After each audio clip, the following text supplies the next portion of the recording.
All right, this dude is so incredibly shameless. Donald Trump is currently doing a press conference about the commercial aircraft carrying 60 passengers and 4 crew members that collided mid-air with a U.S. Army Black Hawk helicopter near Reagan National Airport about 12 hours ago. It's a tragedy. It is a terrible, terrible event. The first domestic airline crash that has caused fatalities since 2009. So these things are incredibly rare, and rather than approaching this like a leader, so he's not a leader at all, he decides to immediately divert blame to Biden, to Obama, to Pete Buttigieg, while ignoring the fact that he fired the head of the TSA. He has been stripping regulations away since day one in office, and he's been doing it proudly. He's been proudly doing this, yet this guy has the goal to go on live television and tell the nation that this is Biden's fault. It is incredibly frustrating, and I want to use this video to break down the facts, break down exactly what we know. We're not going to be speculating. We're going to be telling you how Donald Trump has been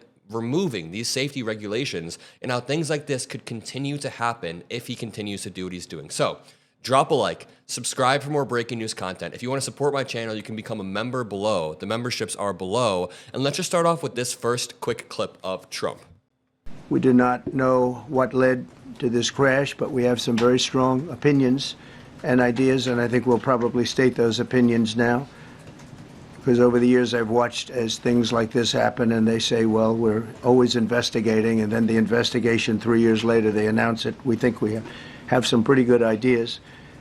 Okay, God forbid an investigation into this happen before the President of the United States starts spouting out his opinions. I mean, it reminds me of the election fraud stuff. He's like, I don't care about the investigation. I'm just going to go with my guts, my opinions. And last night, he let out this remark that was just so incredibly terrible. It says, the airplane was on a perfect and routine line of approach to the airport. The helicopter was going straight at the airplane for an extended period of time. It is a clear night. The lights on the plane were blazing. Why didn't the helicopter go up or down or turn? Is this guy a little child? He then said, why didn't the control tower tell the helicopter what to do instead of asking if they saw the plane? This is a bad situation that looks like it should have been prevented. Not good. And Trump always does this weird thing where he acts like somebody else is the president and he's just an observer. He's acting like he's a Fox News pundit asking questions like, hey, how could this have happened? Dude, you're the president. Maybe get briefed on the situation and then let the nation know what happened. Even if the investigation takes a few days or a few weeks, that is the responsible thing to do. Why is he posting like he's not the president? Like he's just some outside observer who's asking questions about a situation when he's the one with probably the most information. The president of the United States gets briefed routinely on every single event that happens. But I digress. Let's continue. Here's the clip that I found especially disturbing. And you know, before I even play Trump's bullshit, I want to explain that Trump, on his second day, fired the head of the TSA, the Transportation Security Administration. He then fired the entire Aviation Security Advisory Committee. He then froze all hiring of air traffic controllers and then fired 100 top FAA security officers. So while Donald Trump is trying to blame this on the previous administration, even Pete Buttigieg he brings up, keep in mind that even if these actions didn't directly cause this crash, the actions that Donald Trump has taken to deregulate the safety in airlines and to fire all these people, to gut all of our civil servants, will undoubtedly cause more crashes in the future. But let's listen to this clip. Christopher, thank you very much. Appreciate it. We must have only the highest standards for those who work in our aviation system. I changed the Obama standards from very mediocre at best to extraordinary. You remember that. Only the highest aptitude, they have to be the highest intellect and psychologically superior people were psychologically superior people. Hearing that come from Trump's mouth is odd. Allowed to qualify for air traffic controllers.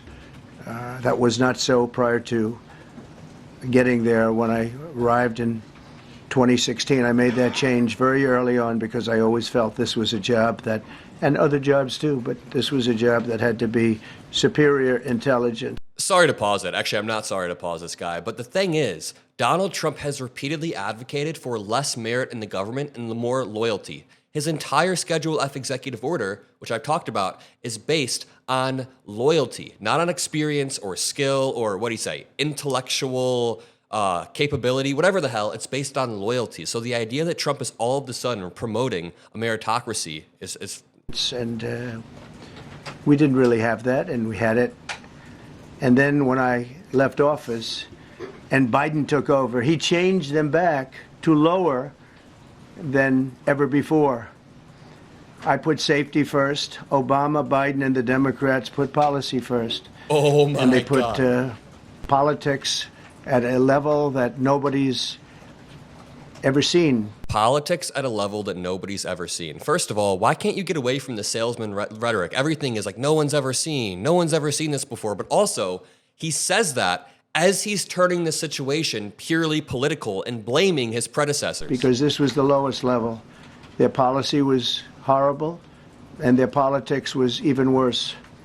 So as you know, last week, long before the crash, I signed an executive order restoring our highest standards for air traffic controllers and other important jobs throughout the country. So Is that the executive order you signed? Because as far as I'm aware, I have this article from January 21st. Trump fires the head of the TSA, the Coast Guard, and guts key aviation safety advisory committee.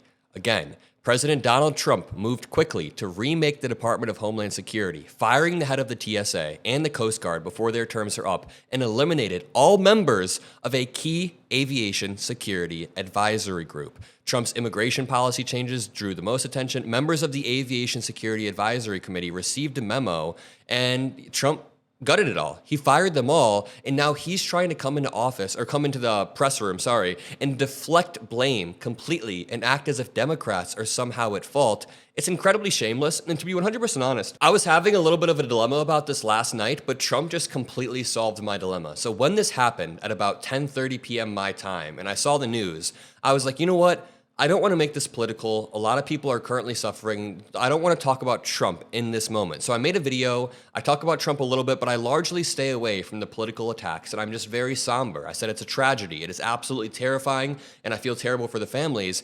And I was thinking, do I really want to turn this into something about Trump when it's really about the families and the people that, but no. Trump immediately turns it into this political game when he's the one that gutted the Key Aviation Safety Advisory Committee. And I've come to the conclusion that it would be irresponsible for me not to point out what Donald Trump has done, even if in the moment last night I was like, hey, everything is still fresh, maybe I should take a night. But Trump, the leader of our country, is held to lower standards than me. I make news videos on YouTube, and this dude is coming out asking questions, floating conspiracies, giving his opinion on things. I'm the one that is reported and stuck to the facts time and time again. I tried not to make it political. I tried not to immediately divert blame. I thought, you know what, it's sensitive.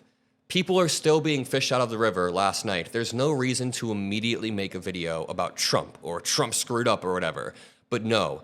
At this point, Trump's level of shamelessness cannot be superseded by anybody ever, and we should be calling this out. It would be irresponsible not to be calling this stuff out, and it's irresponsible what he's doing. Also, Sean Duffy, who is our new Secretary of Transportation, replacing Pete Buttigieg, was asked today during a presser if there is an acting FAA director, and he just walks away. Watch. Is there an acting FAA director?